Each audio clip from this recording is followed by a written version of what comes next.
जे इश्यूज आसा ते कोण व्हरतलो, कोण आवाज उखलतलो, हो एक चान्स आमच्या संविधानान आमकां दिला. आनी म्हाका दिसता सगळ्यांनी भायर येवन वोट करपाक जाय.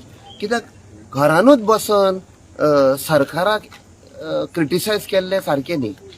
जेन्ना तूं तुजो हक संविधाना प्रमाणे वोटींग डे दीस तुजो रायट एक्झिक्यूट करता, वोट करता, तेन्ना तुका एक हक आसता. हय, म्हज्यान हें करूंक जाता, हें सरकार करता तें रायट, हें सरकार करता तें रॉंग, हें तुका एक अधिकार दिल्लो आसा. सो आनी सपोज तुमकां कोण बरो लागना जाल्यार दुसरें ऑप्शन दिल्लें आसा. सो वो सगळ्या लोकांक हांव अपील करता, आयज यात, बडे संख्येन यात आनी आपणाचो वोट मारात. म्हाका दिसता there will be a high percentage of vote because लोकांक खूब हुस्को जाल्लो आसा. सो म्हाका दिसता it will cross 70% for sure.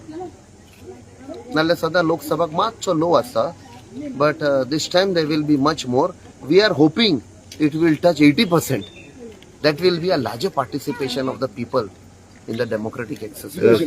Captain, Carl, sadly, we felt very sad that in certain parts, I know in my constituency, New Wade, money was distributed with police escort. I will put a charge on the police and the election commission. सगळे कोण police involved आशिल्ले तांचे पासून म्हजे कडेन proof आसा. I will expose these people. This is murder of democracy.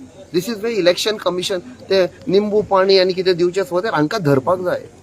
This is abuse of the democratic process. This is not good. Influencing voters.